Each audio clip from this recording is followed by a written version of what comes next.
Assalamualaikum warahmatullahi wabarakatuh. Halo guys, perkenalkan kami dari Prodi Manajemen Pendidikan Islam Fakultas Ilmu Tarbiyah dan Keguruan UIN Sunan Kalijaga Yogyakarta.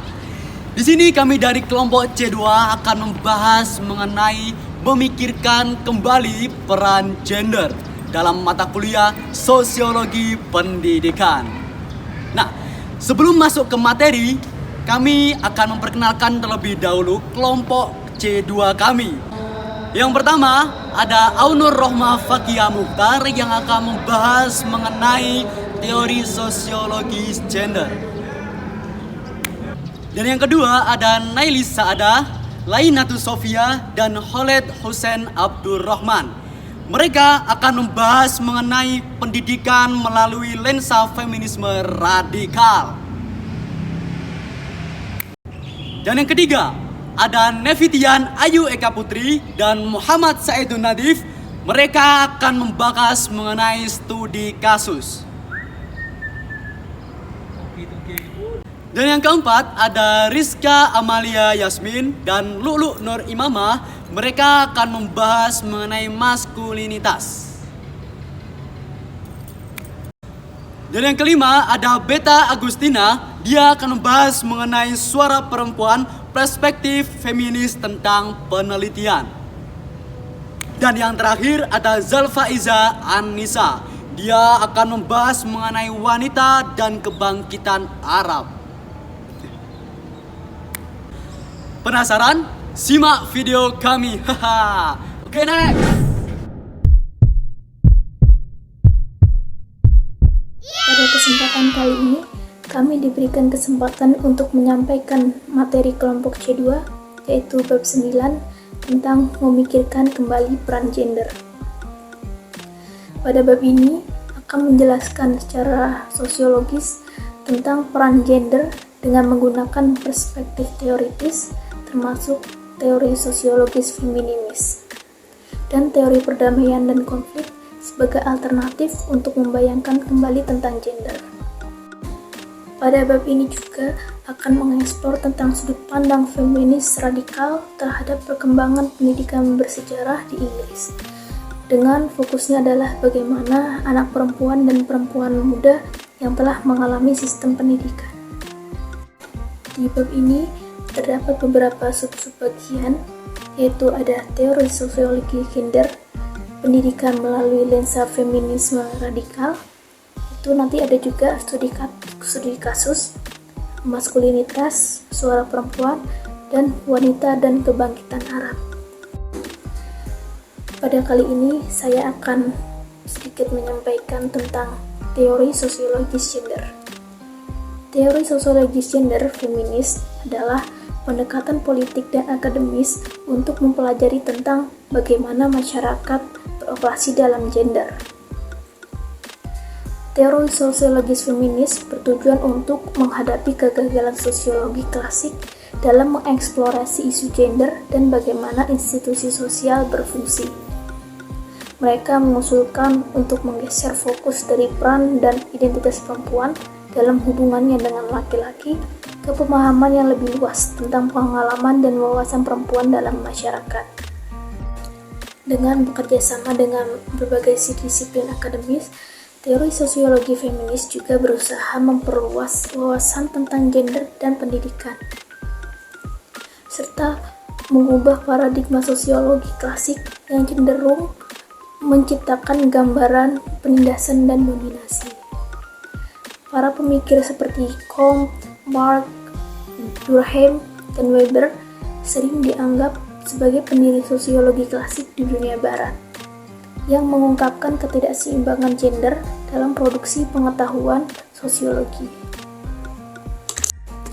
Penafsiran peran-peran perempuan dalam karyanya juga memperkuat marginalisasi perempuan dan gagasan tentang superioritas intelektual laki-laki, serta ketidakberdayaan perempuan akibat patriarki. Keseimbangan dalam representasi gender dalam teori sosiologi mulai membaik pada akhir abad ke-19 dan abad ke-20. tercermin dalam karya tokoh seperti Beatrice Potter Webb, Marian Weber, dan Ida B. Wells Barnett. Mereka membantah berbagai aspek kesejahteraan, hukum perempuan dalam modernitas, serta konflik sosial dengan perlakuan terhadap orang kulit hitam dengan pendekatan sosiologi yang lebih inklusif dan penuh perhatian terhadap gender. Sejarah feminisme adalah kompleks dan bervariasi, dengan berbagai subkategori feminisme seperti feminisme keluarga, radikal Kristen, sosialisasi queer feminis, dan feminisme laki-laki. Sejarah feminisme dipengaruhi oleh peristiwa global seperti Perang Dunia I. Setelah Perang Dunia II, ada pergeseran ideologis yang mengakui peran perempuan dalam membangun ekonomi pendidikan dan kesetaraan dalam masyarakat. Feminist Space and Conflict Theory atau FPCT adalah pendekatan postmodern yang mengeksplor gender dengan fokus peran perempuan dalam konflik dan kekerasan, baik di tingkat domestik maupun lintas negara. FPCT atau Feminist Space and Conflict Theory juga menghadirkan pandangan yang berbeda dengan menyoroti realitas perempuan selama perang, yang berlawanan dengan narasi historiografi tradisional. Ini juga mempertimbangkan partisipasi perempuan dalam konflik global dan mengatasi representasi perempuan sambil mengingatkan bahwa dominasi publik perempuan sering terkait dengan dominasi perempuan dalam ranah privat. Teori sosiologi feminis dan teori perdamaian dan konflik feminis adalah bagian dari gerakan intelektual yang memiliki beragam subkategori yang mewakili pemikiran feminis. Teori itu muncul sebagai respon terhadap ketidakseimbangan gender yang mempengaruhi pandangan terhadap perempuan. Karya-karya seperti yang ditunjukkan oleh Ben Habib, Virginia Woolf, dan Mary Wollstonecraft juga menggambarkan bagaimana perempuan telah ditempatkan dalam posisi yang membuat mereka tidak terlihat dan tidak berdaya. Feminist Space and Conflict Theory atau FPCT juga bertujuan untuk mengubah pandangan ini dan menantang kurangnya kekuatan politik perempuan dengan fokus pada peran perempuan sebagai warga negara setara dan agen perubahan politik. Oke, baik, pada kesempatan kali ini saya akan menjelaskan materi tentang pendidikan melalui lensa feminisme radikal. Pada bagian ini, kebijakan dan praktik pendidikan melalui lensa feminisme radikal dieksplorasi melalui lensa feminisme radikal. Jadi, lensa feminisme radikal ini merupakan gerakan transformatif yang diinisiasi oleh kaum perempuan atas dasar kesetaraan antara kaum perempuan dan laki-laki. Perubahan transformatif yang diinisiasi oleh perempuan ini muncul selama gelombang kedua, yang tepatnya berada di Inggris, Amerika, dan Australia. Gerakan ini sangat dipengaruhi oleh hak-hak warga sipil, terutama di Amerika, yang mereka menginginkan kebebasan atas haknya kesetaraan antara perempuan dan laki-laki. Sebagai ilustrasi, feminis radikal akan mengkampanyekan hak perempuan untuk mengendalikan tubuhnya sendiri, terutama dalam kaitannya dengan kemampuan reproduksi, ya. Tetapi juga termasuk kebebasan dari kontrol yang menindas laki-laki, profesional medis, dan otoritas agama, dan juga menjunjung tinggi hak atas dukungan negara untuk pengasuhan anak sehingga perempuan dapat berperan aktif dalam masyarakat.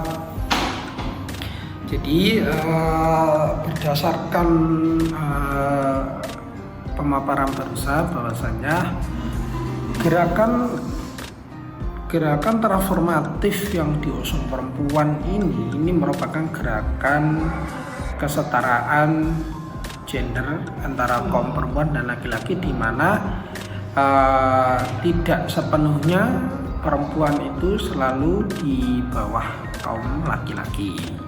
Pada tahun 1970-an hingga 1970-an hingga 1980-an, tuntutan kesetaraan perempuan dalam kebijakan sosial, misalnya pada Undang-Undang Pembayaran yang Setara pada tahun 1970 dan Undang-Undang Diskriminasi Jenis Kelamin pada tahun 1975, memunculkan feminisme pendidikan yang diadvokasi oleh guru dan akademisi perempuan yang memperjuangkan gerakan radikal yang menentang sistem penindasan termasuk patriarki, kelas sosial, dan diskriminasi berbasis ras. Pada periode inilah proses sosialisasi yang dialami anak perempuan termasuk kebutaan gender dan stereotip gender dalam mata pelajaran kurikulum. Pada dasarnya inti dari pendidikan melalui lensa feminisme radikal adalah melihat kesetaraan antara kaum perempuan dan laki-laki dan tidak ada unsur penindasan di salah satu gender. Hal ini terus diperjuangkan oleh mereka yang memperjuangkan perubahan transformatif oleh hak-hak perempuan melalui lensa feminisme radikal. Feminis radikal mencari alternatif untuk sekolah yang berpusat pada laki-laki seperti sekolah dengan satu jenis kelamin yang mendukung ruang yang aman di mana anak perempuan dimasukkan dalam kurikulum dan tantangan secara akademis. Pada periode ini fokus yang meningkatkan oleh para akademisi pada mencatat konstruksi orang lain yang terpinggirkan sebagai akibat dari rasisme dan seksisme institusional.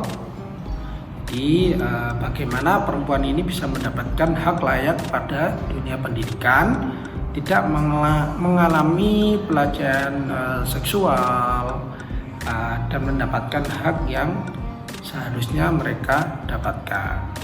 Peninjauan kurikulum nasional oleh Perdana Menteri Margaret Thatcher dianggap sebagai era kesetaraan dalam pendidikan dan pasar tenaga kerja.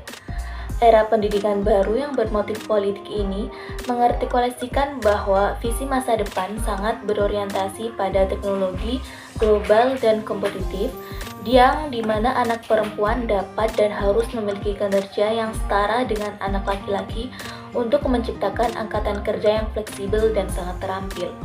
Maka dari itu, mereka menjunjung tinggi nilai-nilai keluarga tradisional dan peran serta identitas yang menyertainya, sehingga membuat para feminis radikal mempertanyakan kebijakan pendidikan seperti Undang-Undang Reformasi Pendidikan dan pembentukan badan pengatur seperti otoritas, kualifikasi, dan kurikulum pada akhir 1980-an.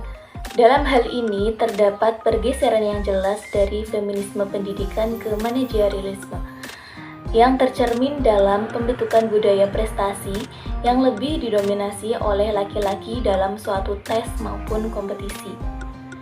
Juga terdapat isu-isu kesetaraan gender secara jelas dibahas mulai dari keadilan sosial hingga prestasi. Dalam hal ini juga muncul berbagai gagasan bahwa wanita tidak hanya dapat bersaing secara setara dengan pria, tetapi juga dapat mengungguli mereka. Hal ini menarik bagi beberapa ideolog feminis radikal bahwa feminisme kebijakan pendidikan awalnya tidak diragukan lagi dapat memberikan dasar yang kuat untuk keberhasilan tersebut menjadi sebuah kenyataan. Sejak Orde Baru yang dimulai pada tahun 1997, reformasi ini lebih berfokus pada kebutuhan pendidikan anak laki-laki, seperti halnya menantang pedagogi yang dipimpin oleh guru yang melanggengkan ketidakpuasan anak laki-laki, merekrut guru-guru sekolah dasar laki-laki sebagai teladan positif yang diperlukan, dan mengembangkan praktik-praktik pendidikan yang ramah terhadap anak laki-laki seperti meningkatkan penggunaan komputer dan pendidikan jasmani di semua mata pelajaran, terutama dalam pelajaran bahasa Inggris dan matematika. Terlepas dari momentum perubahan, para feminis radikal terus menentang stereotip gender yang sudah mengakar yang tetap tidak berubah dalam sistem pendidikan, seperti fakta bahwa lebih sedikit perempuan yang mendaftar di program sains teknik dan teknologi di pendidikan tinggi, dan sebagian besar perempuan dalam pendidikan kejuruan mendaftar di bidang pengasuhan anak, penata rambut, dan ahli kecantikan. Sementara laki-laki lebih mendominasi ke bidang otomotif, konstruksi, dan komputer. Era baru ini seharusnya dapat menutup kesenjangan gender, dengan demikian dapat memperkuat kesetaraan gender. Selanjutnya, perspektif feminis radikal mengenai pendidikan Inggris menunjukkan bahwa restrukturisasi ekonomi yang signifikan yaitu mengenai penghapusan warisan tradisional dalam hal bidang kurikulum dan pilihan karir yang memerlukan penghapusan kesenjangan gender, transformasi kehidupan keluarga, dan mengakui perubahan tersebut dalam kehidupan keluarga yang akan terlibat perubahan peran dan status perempuan dalam masyarakat berkontribusi terhadap dampak genderqueer. Bisa dibilang dampak dari genderqueer mempunyai dampak yang sangat besar, seperti yang ditunjukkan dengan penunjuk Nicky Morgan yang ditunjuk sebagai Sekretaris Pendidikan dan Menteri Keperempuan dan Kesetaraan pada tanggal 15 Juli 2014 dengan memikul tanggung jawab yang sangat besar, termasuk di awal-awal tahun ada pengangkatan anak dan kesejahteraan anak, gaji guru, kurikulum sekolah, peningkatan sekolah, pendirian ekonomi, dan sekolah gratis yang sebelumnya menjadi pengacara dalam perusahaan tanggung jawab ganda Nicky Morgan yang baru ditantang oleh feminis radikal dan cabang feminisme lainnya karena mereka mengubah isu-isu perempuan menjadi tidak berperan yang dapat dicapai seiring berjalannya waktu dengan perkembangan besar dalam pendidikan nasional dan global.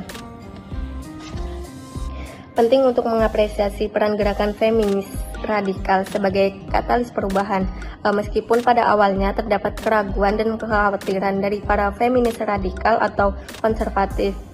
Para sarjana seperti Germaine Greer dan Anne Oakley berpendapat bahwa versi feminisme inilah yang membantu membawa perubahan radikal dalam cara pandang anak perempuan terhadap diri mereka sendiri.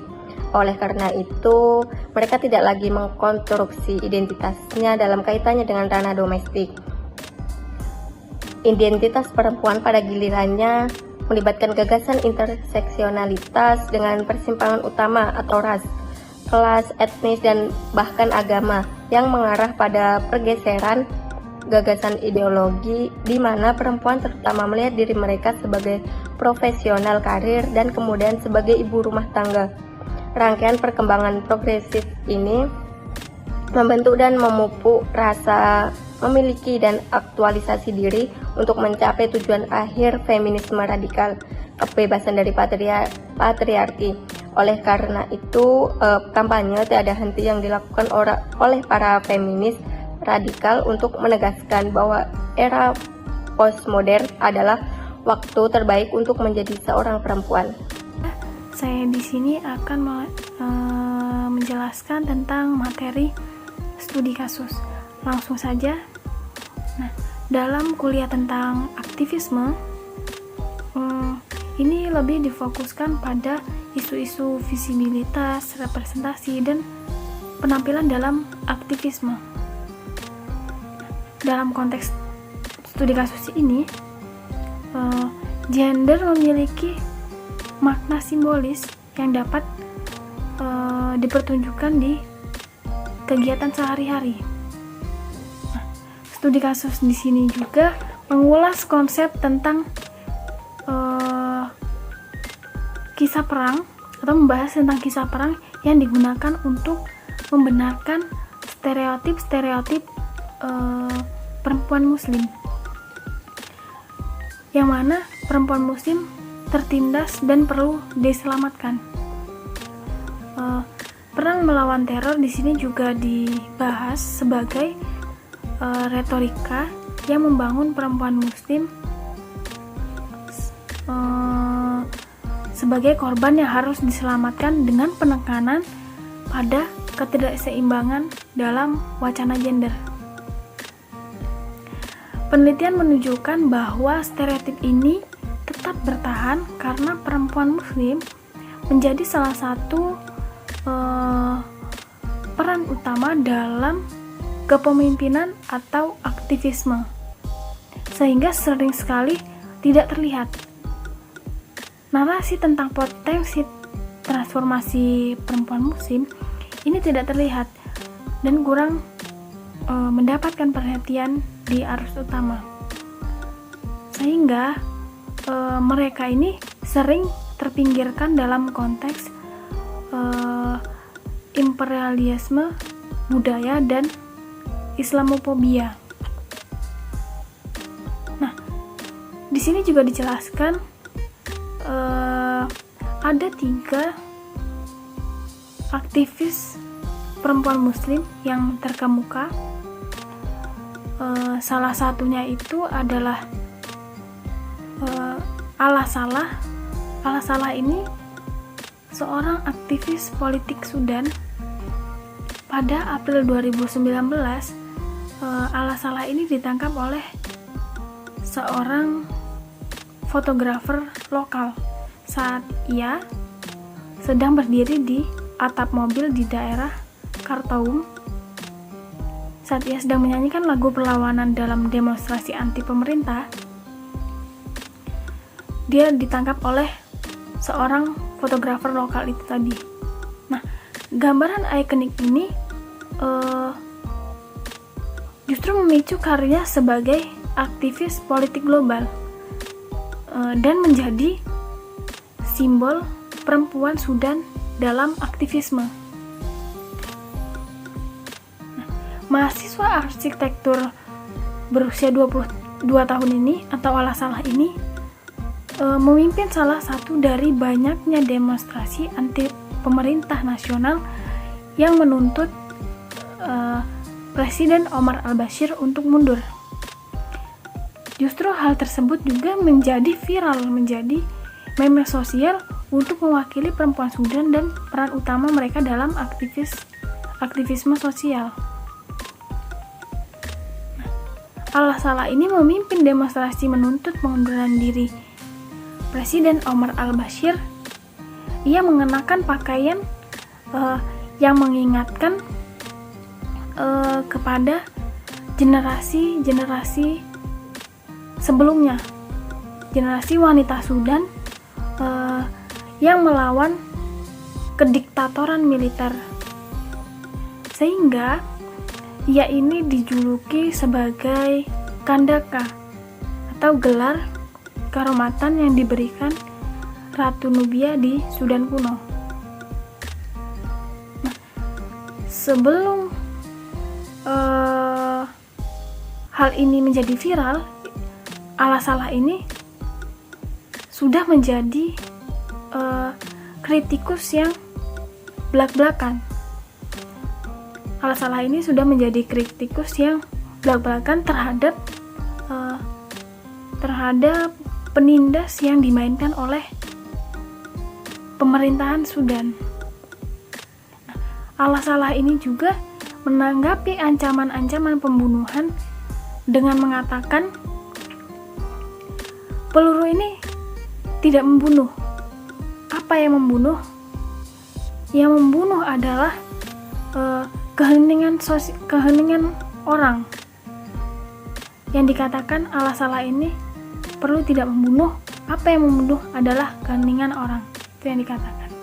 Oke, baik. Di sini saya akan menjelaskan dan melanjutkan mengenai studi kasus 9.1 yang dimana tadi sudah dibahas oleh Mbak Nevitian Ayu Eka Putri. Nah, di sini saya akan membahas 2 tokoh seniman. Yang pertama ada Suhaimah Mazrur-Khan. Dia adalah tokoh seniman penyair puisi atau pencipta puisi yang dimana beliau menentang narasi seputar ras, kekuasaan, Islamofobia, dan dekolonisasi. Dan yang kedua, ada tokoh yang bernama Diahan. Dia adalah seorang film dokumenter yang dimana di film tersebut mencerminkan peran penting aktivis perempuan muslim dalam menghadapi stereotip. Nah, untuk penjelasan lebih lanjutnya, saya akan naik survei dahulu. Oke, next. Suhaimah Mazrur-Khan adalah seorang penulis, penyair, dan pembicara. Beliau dikenal sebagai The Brown Hijabi. Ia terinspirasi oleh pengalaman pribadinya dalam menantang narasi seputar ras, kekuasaan, Islamofobia, dan dekolonisasi. puisi dan blognya menyuarakan ketidaksetujuan terhadap stereotip dan ketidakadilan. Suhaimah Mazharhan belajar sejarah di Cambridge dan pasca kolonial studies di School of Oriental and African Studies. Pasca kolonial adalah kumpulan puisi debutnya dan berfungsi sebagai alat untuk membekali pembaca dengan materi untuk menanyakan untuk siapa stereotip ini berfungsi dan dari mana asalnya. This is not a humanizing poem.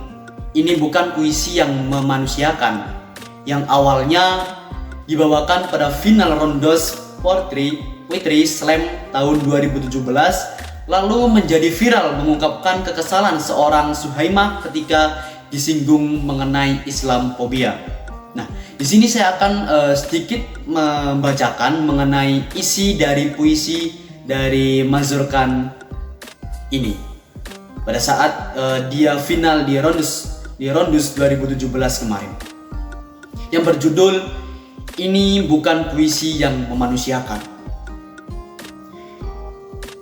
Jadi, ini bukan puisi.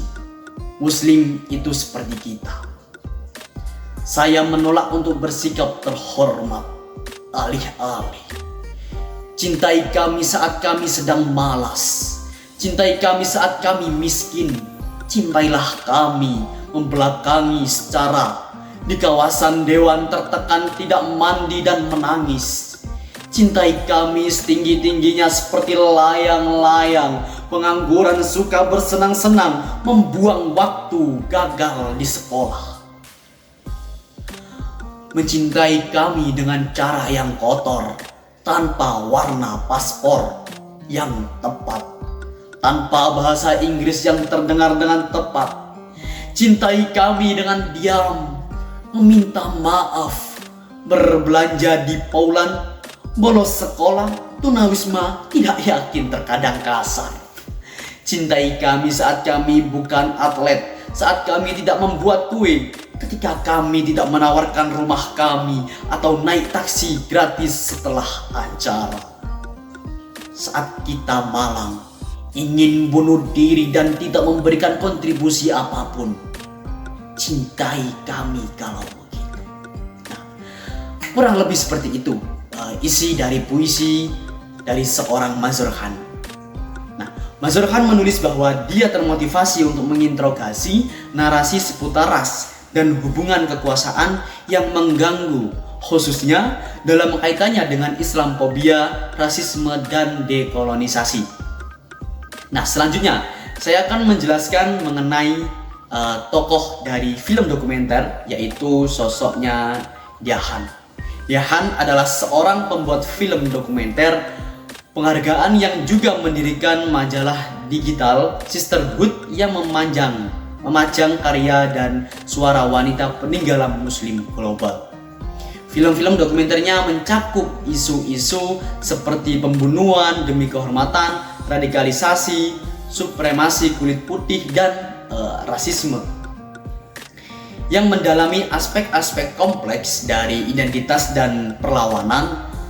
Warisan Han dari Norwegia, Inggris, Afghani, atau Pakistan telah membentuk konstruksi identitasnya, tercermin dari karir masa kecilnya sebagai seorang penyanyi dan pemain musik rakyat klasik Asia Selatan. Karirnya diluncurkan di film Rain Days 2012 di festival, di mana film dokumenternya itu berjudul atau bertema mengenai Banas, sebuah cerita cinta, yang ditayangkan perdana di waktu itu. Filmnya kemudian digunakan untuk melatih polisi Inggris tentang pembunuhan demi kehormatan.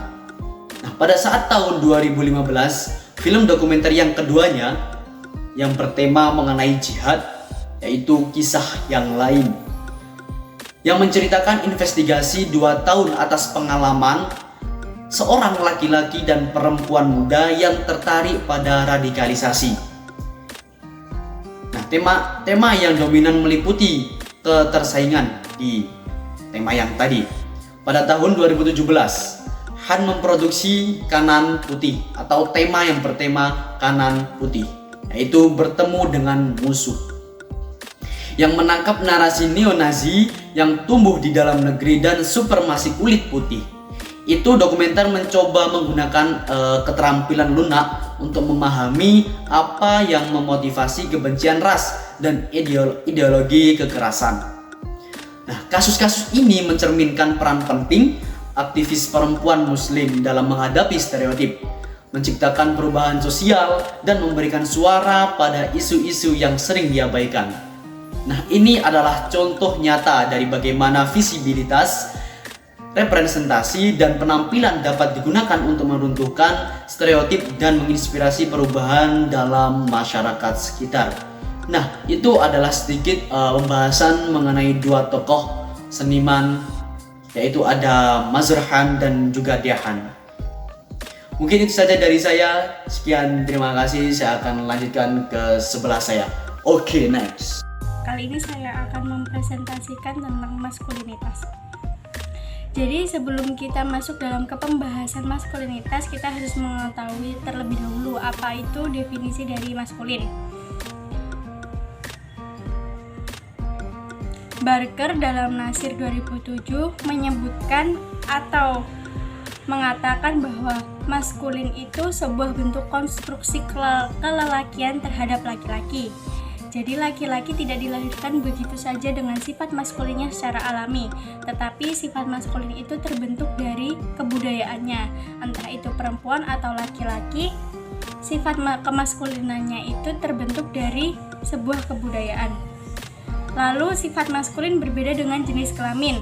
Baik laki-laki maupun perempuan, mereka berhak dan dapat memiliki sifat maskulin tersebut. Ciri-ciri yang melekat pada istilah maskulin adalah keberaniannya,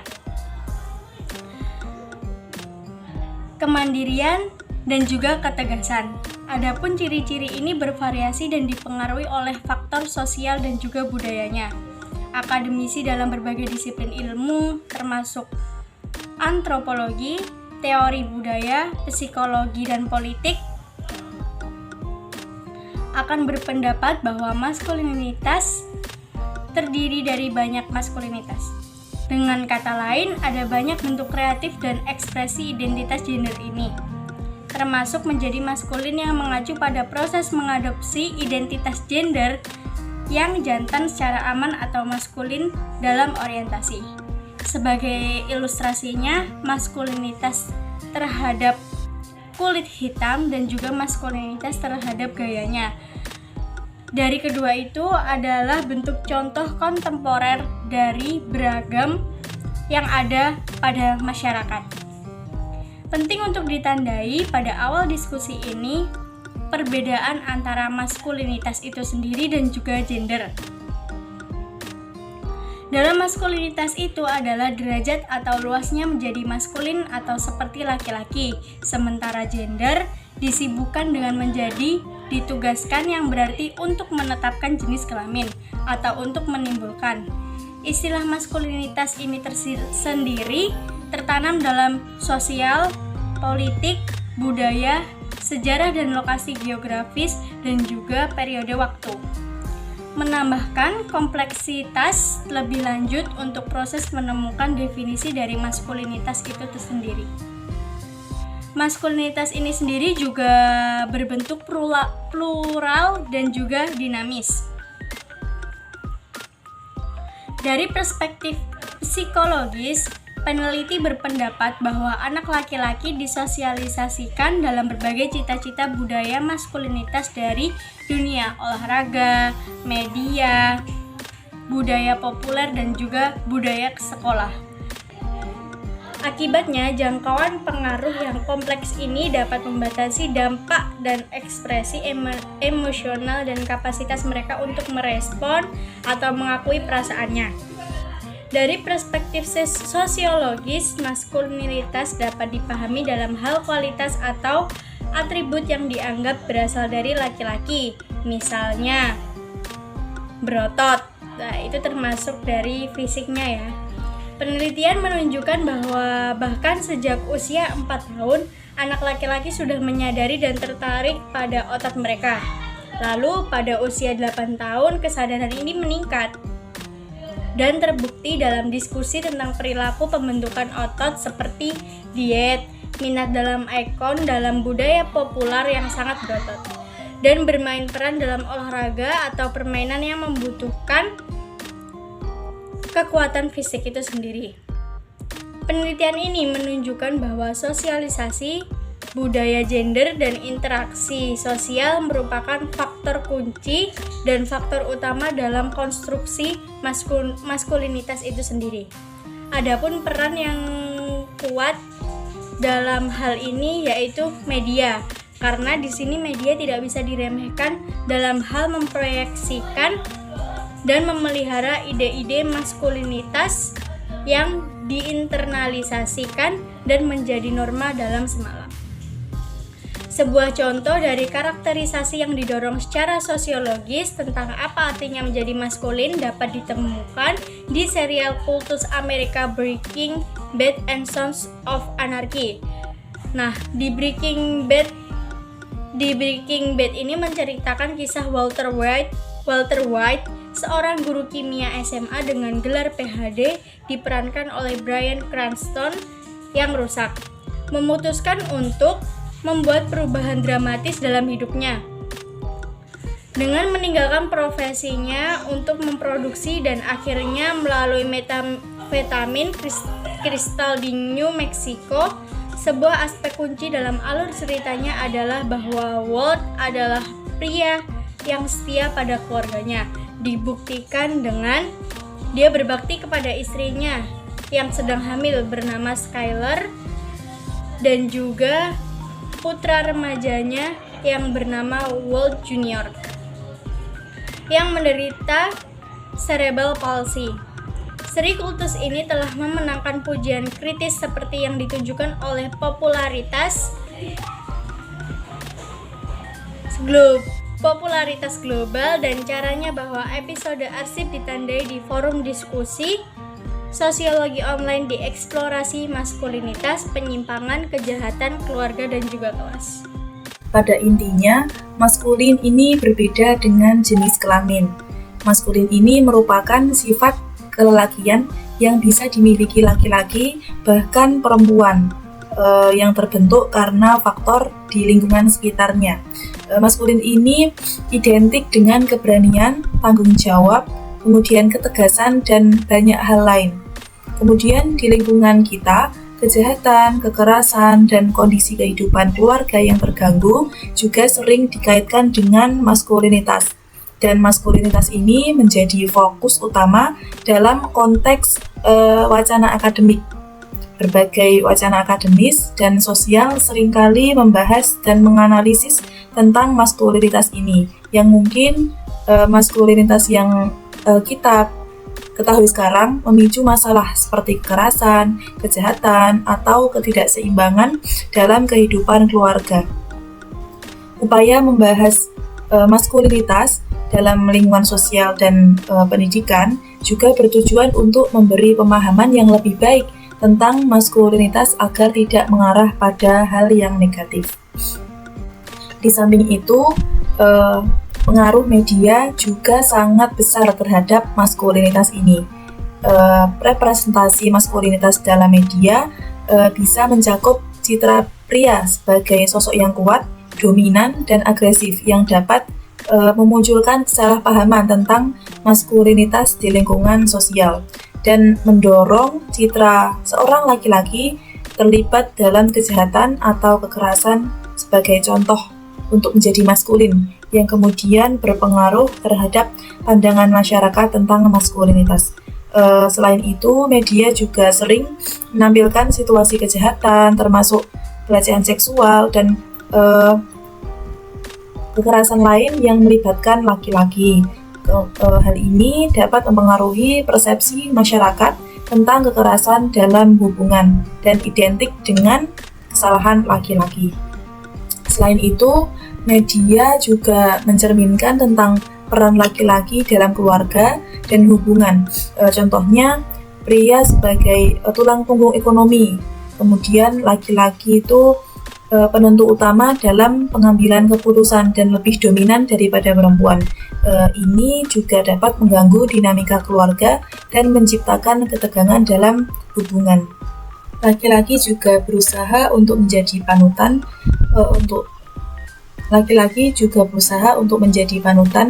dalam lingkungan keluarga bahkan masyarakat, dan dominan terkait dengan peran ayah dalam masyarakat modern seperti sekarang.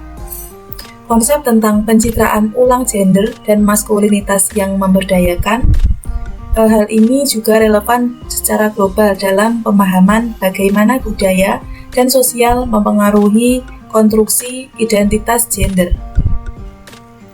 Pencitraan ulang maskulinitas seringkali berfokus pada upaya untuk mendefinisi ulang apa itu maskulinitas yang tradisional. Kemudian dapat melibatkan pemahaman bahwa maskulinitas tidak selalu harus terkait dengan kekuatan fisik atau atribut fisik tertentu, melainkan diartikan tentang emosional dan sosial yang beragam. Hal ini merupakan langkah untuk memberdayakan laki-laki untuk lebih bebas mengekspresikan diri mereka tanpa terjebak dalam pemahaman yang sempit. Kemudian ada juga maskulinitas kulit hitam yang telah lama menjadi pembahasan dan penelitian yang mendalam. Konsep tentang bagaimana laki-laki kulit hitam mendefinisikan dan mengekspresikan maskulinitas mereka seringkali sangat dipengaruhi oleh pengalaman sejarah budaya mereka. Pentingnya dua konsep tadi tidak terbatas pada Amerika Serikat saja, namun juga untuk masyarakat luas di seluruh dunia. Hal ini menjadi tren global dalam perubahan pandangan terhadap gender dan identitas gender. Di banyak belahan dunia, banyak upaya yang dilakukan untuk melawan konsep gender yang kaku dan berusaha untuk menciptakan ruang yang lebih terbuka bagi individu untuk mengekspresikan diri mereka sesuai dengan identitas gender masing-masing tanpa harus merasa terikat oleh peran-peran tradisional yang ketat dan terlalu mengekang. Kemudian perlu digarisbawahi bahwa konsep-konsep ini juga dapat berinteraksi dengan peran ras atau etnis dalam masyarakat yang dapat memberikan pemahaman tambahan dalam pemahaman konstruksi identitas gender. Dengan demikian, penelitian dan kajian yang telah dilakukan menggabungkan berbagai elemen gender dan ras dapat memberikan wawasan yang lebih mendalam tentang bagaimana identitas gender terbentuk dan terbangun dalam konteks sosial yang beragam. Pemahaman mengenai laki-laki kulit hitam yang berpotensi menjadi pemberontak, kemudian tidak memiliki etika, kemudian tidak mampu mengelola emosi mereka, dapat dilihat sebagai ancaman bagi orang-orang lain. Kemudian ada pendapat bahwa laki-laki Amerika selalu dikaitkan dengan hal negatif yang mengakar dimulai dari konteks perbudakan, kemudian menyangkal tentang maskulinitas mereka dan bergerak melalui hal yang kekerasan terhadap pria kepada wanita. Kemudian ketidakpuasan di lingkungan sekolah, tidak adanya peran ayah, dan keasikan untuk menjadi keren melalui kekerasan tersebut. Kemudian ada juga pendekatan Boyd tentang peran hip hop dalam mendefinisikan maskulinitas seorang laki-laki kulit hitam. Adalah salah satu dari banyak sudut pandang yang dapat membantu kita untuk memahami banyaknya jenis peran budaya populer dan rekonstruksi identitas gender dan ras ini. Hip hop sebagai gerakan budaya yang luas banyak memiliki dampak yang sangat signifikan dalam merumuskan pandangan tentang maskulinitas kulit hitam. Kemudian ada beberapa poin penting dalam hip hop ini. Hip hop sebagai ekspresi kedirian. Boyd menganggap hip hop ini sebagai cara bagi seorang laki-laki kulit hitam untuk menjadi nyata dan menghormati keyakinan mereka tanpa harus tunduk pada norma-norma sosial yang mengikat. Kemudian ada juga penolakan kompromi. Boyd mengatakan bahwa hip hop ini menolak kompromi dan menganggapnya sebagai suatu yang palsu atau tidak otentik. Ini menggambarkan ketegasan dalam mempertahankan integritas diri dalam identitas orang-orang kulit hitam. Dalam hal ini, hip hop diinterpretasikan sebagai gerakan untuk menantang norma sosial yang mungkin memaksakan individu untuk mengorbankan nilai-nilai atau identitas mereka. Kemudian ada juga alternatif radikal. Boyd berpendapat bahwa hip hop menawarkan alternatif radikal yang merumuskan maskulinitas kulit hitam. Ini bisa diartikan sebagai upaya untuk membebaskan diri dari anggapan dan ekspektasi tradisional yang mungkin tidak sesuai dengan realitas dan pengalaman individu. Namun, Hook menentang pendapat Boyd tersebut dengan alasan bahwa kurangnya pemenuhan spiritual dan penolakan diri. Bagi Hook, pola pikir yang dominator bukanlah identitas dari maskulinitas kulit hitam, tetapi penyangkalan potensi sejati dan indikasi bahwa jiwa para kulit hitam terluka. Dengan demikian, untuk menyimpulkan diskusi tentang maskulinitas kulit hitam, ini menganjurkan untuk perlunya para pria kulit hitam untuk merangkul maskulinitas lebih dalam dengan mencari keutuhan identitasnya melalui mewujudkan atau merayakan harga diri lebih positif, kemudian pembebasan dan penyembuhan diri. Suara perempuan perspektif feminis tentang penelitian. Di sini membahas berbagai aspek terkait interpretasi dalam perspektif feminis dan penelitian, serta bagaimana pemahaman tentang kehidupan dan pengalaman perempuan terbentuk. Maud Flatman dalam kutipannya menyoroti perbedaan mendasar antara penelitian feminis dan jenis penelitian lainnya. Penelitian feminis dianggap eksklusif karena didasarkan pada keyakinan, motif, perhatian, dan pengetahuan feminis sebagai panduan utama. Dalam 3 aspek utama, penelitian feminis membedakan diri dari penelitian ilmu sosial tradisional. Yang pertama, mengeksplorasi dan menentang ketidakseimbangan kekuasaan.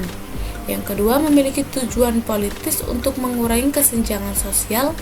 Dan yang terakhir atau yang ketiga, menekankan pengalaman perempuan sebagai panduan utama dalam seluruh proses penelitian. Sejumlah sarjana feminis menyoroti pentingnya perspektif feminis yang beragam dalam penelitian. Mereka menekankan bahwa pendekatan tradisional tidak mencerminkan keragaman perspektif feminis. Sementara pendekatan feminis menciptakan kerangka kerja yang lebih responsif terhadap isu-isu gender dan menekankan keterlibatan pribadi dengan subjek penelitian. Mereka berpendapat bahwa perspektif feminis ditangkap dalam pendekatan penelitian, desain, dan metodologi adalah signifikan karena menciptakan kerangka teori yang lebih reseptif dan sensitif terhadap isu-isu gender. Sedangkan pendekatan tradisional untuk penelitian mengadopsi fokus berpusat hanya pada laki-laki saja. Perspektif feminis ini menyarankan pertama dan terutama bahwa penelitian harus terlibat secara pribadi dengan subjek, bahwa mereka harus mengalami subjek penelitian agar menjadi latihan penelitian yang bermakna. Sebagai tambahan, dikatakan bahwa penelitian harus bersifat emansipatoris dan harus mengambil perspektif individu, menjadikan pendekatan yang memberdayakan dan unik untuk penelitian. Sebagai ilustrasi, Sarah Harding, profesor pendidikan di University of California, Los Angeles, dan filsuf ilmu pengetahuan feminis mengacu pada posisi ini sebagai sudut pandang, menyarankan bahwa setiap gerakan sosial emansipatoris akan mencangkup sekelompok orang yang akan muncul berpendapat bahwa dari sudut pandang saya, beginilah cara saya melihat sesuatu. Dalam penelitian feminis, penting untuk mengakomodasi berbagai perspektif feminis, seperti teori feminis liberal, marxis sosial, radikal, psikoanalisis, ekofeminis, dan global. Ini mencerminkan pengaruh politik yang kuat dalam merumuskan cara kita memahami kehidupan perempuan dan pengalaman mereka. Penelitian feminis adalah gerakan yang bertujuan untuk menempatkan perempuan sebagai pusat wacana dan membangun pengetahuan dari perspektif ini. Banyak dan berbagai teori feminis yang muncul yang ada menunjukkan adanya pengaruh politik yang sangat kuat dalam proses merumuskan konsep-konsep tentang cara kita memahami kehidupan perempuan serta pengalaman-pengalaman mereka. Bicara tentang perempuan dan pengalaman mereka, sebagai elemen fundamental adalah menciptakan pengetahuan dan sesuatu yang tidak dapat dipisahkan dalam konteks ini. Dengan demikian, pendekatan feminis dalam penelitian dapat dianggap sebagai sebuah gerakan yang bertujuan untuk menempatkan perempuan sebagai pusat dalam berbagai wacana dan membangun pengetahuan dari perspektif ini. Selain itu, penelitian feminis mencangkup gagasan bahwa metode penelitian yang beragam, multidisiplin, dan kreatif dapat digunakan untuk menciptakan perubahan sosial yang lebih inklusif dan adil. Penekanan yang diberikan pada ide-ide bahwa melalui pendekatan ini kita dapat mewakili dan merayakan keragaman manusia dengan lebih baik, serta memasukkan peneliti sebagai subjek penelitian, sehingga terciptanya keterlibatan yang lebih mendalam dalam pengalaman penelitian. Penelitian feminis juga menekankan pentingnya mempertahankan hubungan yang kuat dengan orang-orang yang menjadi objek penelitian, memastikan bahwa suara mereka didengar dan pengalaman mereka dihormati. Keseluruhan, penelitian feminis bertujuan untuk menghadirkan perspektif yang membebaskan dan unik dalam menghasilkan pengetahuan yang tidak hanya memahami kehidupan perempuan secara lebih komprehensif, tetapi juga kontribusi pada perubahan sosial yang lebih inklusif dan adil bagi semua individu dan masyarakat. Menuju subbab yang terakhir, yakni wanita dan kebangkitan dunia Arab. Dalam bab ini, gagasan menata ulang gender dan peran gender bertujuan untuk menangkap sifat progresif dari cara perempuan menyampaikan kontra-narasi ke cara presentasi dan representasi yang lebih tradisional. Dengan mengingat hal ini, sekarang saatnya untuk fokus pada kebangkitan Arab sebagai periode yang berpotensi menjadi terobosan dalam pembentukan kembali gender, mengingat kemampuannya untuk mentransformasikan pemahaman sosiopolitik tentang gender. Kebangkitan dunia Arab menjadi sumber gerakan reformasi sosial, budaya, dan politik melalui media sosial dan kekuatan rakyat, di mana perempuan menjadi katalisator yang membawa perubahan revolusioner.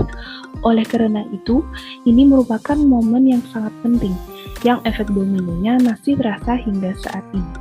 Lebih jauh lagi, musim semi Arab dapat dilihat sebagai ruang geopolitik di mana ideologi diciptakan dan dibentuk kembali. Dan dengan mempertimbangkan potensi ini, sekarang kita akan mempertimbangkan peran yang dimainkan oleh perempuan dalam dampaknya secara keseluruhan.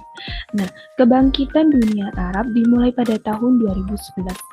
Laporan media global mengatakan kebangkitan tersebut dipicu oleh tindakan Muhammad Bouazizi, seseorang berusia 26 tahun dari kota pedesaan Tunisia, Sidi Bouzid, yang diduga ditampar oleh Fedia Hamdi, yakni seorang polisi wanita, ketika dia menolak untuk menyerahkan gerobak kayu, buah, dan sayurannya.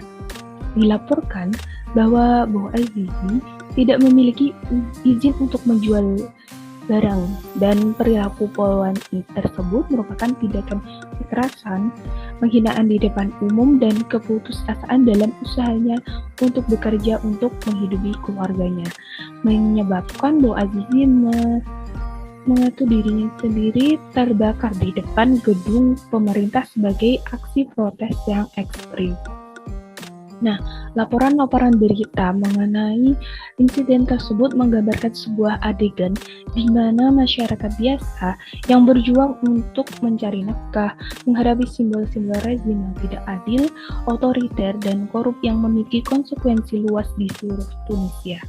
Penduduk setempat mengenali bunuh diri dari Muhammad Bouazizi, mengungkapkan rasa frustasi dan putus asa mereka, dan turun ke jalan untuk berkumpul di luar kantor gubernur. Media sosial membantu menyadarkan komunitas lokal maupun global akan meningkatnya momentum protes, dan segera menjadi jelas bahwa sasaran kemarahan mereka adalah pemerintahan otoriter Presiden Ben Ali yang sudah terlalu lama tidak ditentang. Sementara itu, di Kairo, blogger berusia 26 tahun bernama Asma Mahfud mengunggah video di Facebook yang menyerukan demonstrasi di lapangan Tahrir untuk memprotes rezim Mubarak dan menandai dimulainya musim semi Arab di Mesir. Di Tunisia, video yang diposting di Facebook menunjukkan dinding putih gedung-gedung pemerintah dicat dengan grafiti dan para pelajar berkumpul di kota-kota terdekat dan di Kasbah Square, pusat politik Tunisia. Nah, para pengunjuk rasa ini meneriakkan slogan-slogan menentang kurangnya kebebasan berbicara, kemiskinan, pengangguran, dan korupsi, sehingga menarik lebih banyak perhatian media. Nah, kecepatan kejadian dan ketertarikan yang ditimbulkannya memicu demonstrasi besar-besaran di seluruh negeri dalam hitungan jam. Presiden Ben Ali disamakan dengan bos mafia, dan cerita tentang keserakahan, pelecehan, dan kekerasan kini beredar sangat luas. Dalam beberapa hari, dunia menyaksikan secara langsung rakyat Tunisia yang bangkit untuk merebut kembali negara mereka. 4 minggu setelah Bouazizi membakar dirinya pada 14 Januari, Presiden melarikan diri ke Arab Saudi. Tunisia dibebaskan dan kebangkitan dunia Arab pun lahir. Ketika kebangkitan dunia Arab menyebar ke seluruh Afrika Utara dan Teluk Arab, peran perempuan bersama laki-laki sebagai aktivis perubahan menjadi fenomena yang sangat penting. Menentang gagasan orientalis tentang bagaimana perempuan dipandang di negara-negara Arab. Nah, sebagai penyelenggara protes, blogger, mogok makan, dan petugas medis, perempuan di Tunisia, Mesir, Libya, Yaman, dan Bahrain dianggap sebagai pemimpin demonstrasi untuk perubahan. Aktivis Mesir Amerika Wana El Hawaii telah memproduksi film dokumenter 2 bagian untuk BBC World Service berjudul Women of the Arab Spring yang mengeksplorasi gagasan kebangkitan gender Arab. Kita bisa melihat perubahan paradigma dari isu-isu nasional seperti pengangguran, eksklusi, dan korupsi yang dialami oleh seluruh warga negara ke isu-isu hak-hak perempuan. Kekerasan dan eksploitasi sosial, keterwakilan perempuan yang tidak setara, dan keamanan perempuan yang mendominasi pengalaman hidup perempuan. Sarjana Iran Amerika yaitu Farzana Milani menangkap pergeseran dinamis dalam fokus terhadap perempuan oleh dan untuk perempuan. Nah, tahun 2011 mungkin akan dikenang sebagai gerakan yang abadi, kebangkitan dunia Arab, masa perubahan dan peremajaan transformatif. Gerakan tanpa kekerasan, tersedegregasi, transgresif, generasi muda dan paham teknologi telah melanda banyak negara di Timur Tengah dan Afrika Utara. Partisipasi besar-besaran dari kerumunan perempuan berjalan bahu-membahu dan berdampingan dengan laki-laki merupakan titik baik dalam sejarah kontemporer wilayah tersebut. Ini memang revolusi di dalam revolusi, meskipun akan ada banyak tantangan di depan, terutama bagi para wanita yang telah melampaui semua batas konvensional dan ruang tradisional. Sekian, terima kasih. Wassalamualaikum warahmatullahi wabarakatuh.